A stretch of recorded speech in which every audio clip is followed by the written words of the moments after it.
고가 아파트의 기준인 이 9억 원 올려야 하는지 그대로 둬야 하는지 취재 기자와 좀 더 이야기 나눠보겠습니다. 황인표 기자 나와 있습니다. 황 기자. 네. 이 앞선 내용들만 보면 이 9억 원의 기준을 올릴 필요가 있어 보이는데 정부는 왜 지금 이걸 가만히 두고 있는 걸까요? 뭐 여러 가지 이유가 있는데 첫 번째가 바로 가계비 때문입니다. 네. 9억 원 이상 가격의 그 분양 아파트에도 이제 중도금 대출을 해주자 이렇게 되면은 너도 나도 무리하게 빚을 내서 아파트 청약 시장에 뛰어들 그럴 가능성이 있고요.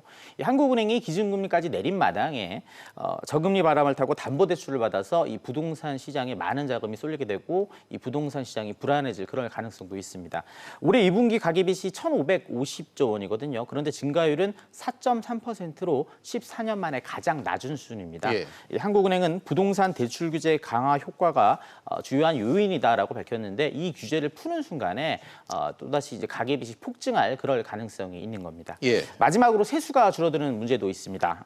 올해 종부세 징수 규모는 지난해보다 1조 2천억 원 늘어난 이 3조 원대가 될 것으로 예상이 되는데요. 고가 아파트의 기준을 올리게 되면 그만큼 세금도 줄어들 가능성이 있습니다. 네, 홍 기자. 또 이 서울과 지방 간의 불평등 문제 이 부분도 부각이 되고 있던데 이건 무슨 뜻입니까? 그 3분기 기준으로요. 전국 아파트 거래 중에 이 9억 원을 넘긴 거래가 얼마나 되나 살펴봤더니 5.3%밖에 안 됩니다. 나머지 뭐 절대 다수가 이제 9억 원 이하의 아파트 거래라고 보시면 되는데요.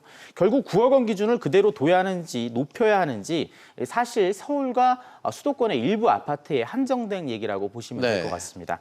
만약에 이 고가 아파트의 기준을 높여주면 결국 혜택을 보는 건 서울 아파트 소유자들 뿐입니다. 지방은 아무런 영향이 없다고 보셔도 될 것 같습니다. 집값이 비싼 서울만 놓고 주택 정책을 펼치면 이 형평성이 어긋날 그런 가능성이 있고 이 때문에 조심해야 된다는 게 좀 전문가들의 대체적인 의견이었습니다. 얘기 한번 들어보시죠. 서울 아파트 중위 가격이 9억 원에 육박하고 있지만 전국적으로 본다면은 9억 원 이하가 대부분인 상황인데요. 고가주택 기준을 상향할 경우에는 특정 지역에 혜택이 돌아가는 여러 가지 특혜 시비가 생길 수가 있습니다. 네, 홍 기자. 이 주무부처인 국토교통부의 입장은 어떻습니까? 네, 국토부의 고위 관계자에게 이 기준 사항에 대해서 물어봤는데요. 검토한 바도 없고 검토할 계획도 현재로서는 없다는 입장을 내놨습니다.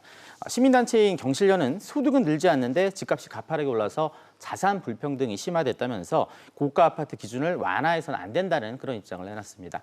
실제로 소득 하위 20%가 이 서울에 집을 사려면 한 푼도 안 쓰고 무려 49년이나 돈을 모아야 된다 이런 분석이 나왔는데요. 2017년 2분기 때만 해도 이게 33년이었으니까 2년 만에 16년이나 늘어났습니다. 네, 홍 기자 잘 들었습니다.